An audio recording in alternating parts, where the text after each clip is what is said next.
وزیر آباد میں ایک اہل حدیث عالم تھے اہل حدیث.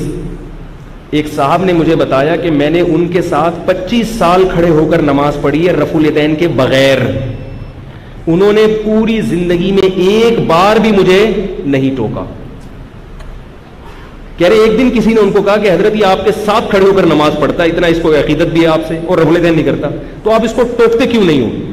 ان اہل حدیث عالم نے جواب دیا کہ بھائی اگر میں اس کو ٹوکوں تو اس کا مطلب میں اس کی نماز کو, ان کی رائے یہ تھی کہ میں اس کی نماز کو غلط سمجھ رہا ہوں.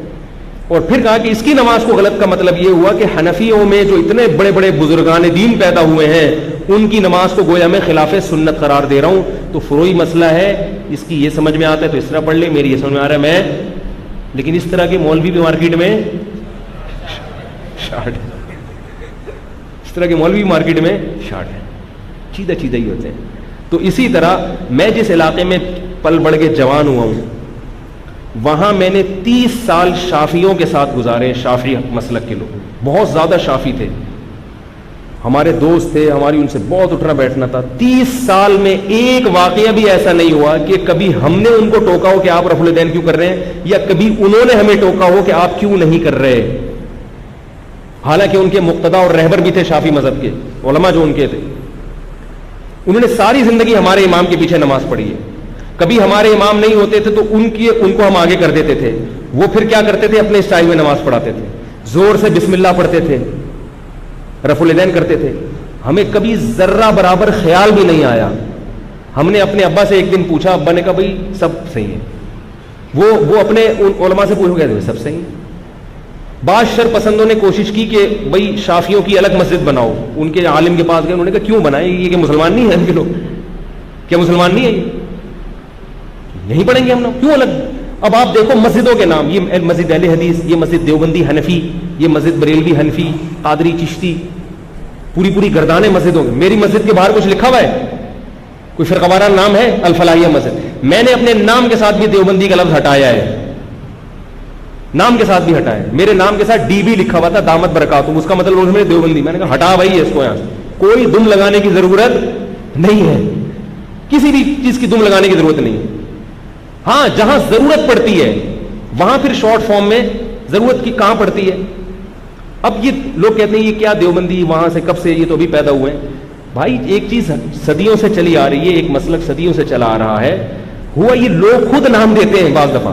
ہوا یہ کہ پھر ہندوستان میں کچھ ایسے لوگ تھے جو عید میلاد النبی بہت زیادہ جوش و خروش سے منانے لگے. پھر وہ بھی 11ویں شریف, اور کچھ علماء نے ان کی مخالفت شروع کر دی.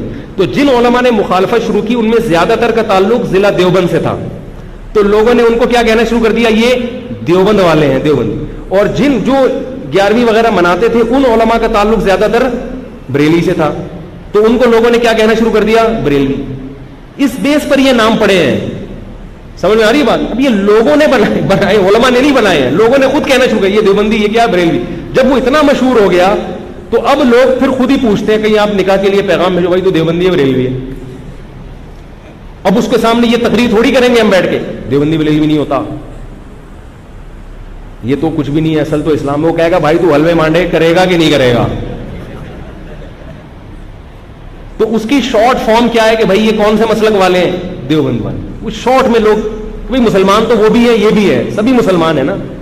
یہ اس لیے یہ جہاں بہت شدید ضرورت ہو وہاں اس طرح کی چیزیں ہائی لائٹ کی جاتی ہیں, ورنہ کچھ بھی نہیں رکھا ان دیوبندی. اور میں بریلویوں کو کافر نہیں سمجھتا, میرے اوپر یہ بھی فالتو قسم کے آج کل الزام بھی خود ہی لگاؤ اور اس کے جواب بھی خود ہی کلپ پہ ڈالو. بھائی ہم نہیں کافر سمجھتے اللہ کے بندو, ہم ان کے پیچھے نماز کو بھی حرام نہیں کہتے. ہاں ہم یہ کہتے ہیں کہ جس شخص کا یہ عقیدہ ہو کہ نبی صلی اللہ علیہ وسلم آپ جہاں ہو آپ کی وہاں مدد کر سکتے ہیں, اور آپ جہاں سے بھی ان کو پکارو گے وہ آپ کی پکار کا جواب سنیں گے, اس نیت سے جو یا رسول اللہ مدد کہتا ہے اور اس میں کوئی تعویل نہیں کرتا, وہ یقیناً مشرک ہے. لیکن سارے بریلوی ایسا یہ عقیدہ نہیں رکھتے. لیکن جو عقیدہ یہ رکھتا ہے اس کو بھی مشرک نہیں کہو گے تو پھر کیا ہے. لیکن کسی مخصوص شخص کو پھر بھی ہم نہیں کہتے کہ وہ مشرک ہے, وہ مشرک ہے. ایک عمومی اصول بیان کرتے ہیں, کیونکہ کسی متعین کو اس لیے نہیں کہ ہو سکتا ہے بھائی وہ تعویل کرتا ہوں, میں نے تھوڑی اس سے تحقیق کی ہے جا کے. اگر پھر بھی وہ تعویل نہیں کرے گا تو پھر تو ہوگا, تو پھر اس کے پیچھے نماز بھی جائز نہیں ہوگی. تو اس کو فرقہ وارانہ سے تعبیر کرنا درست نہیں, یہ تو ایک شرعی مسئلہ ہے.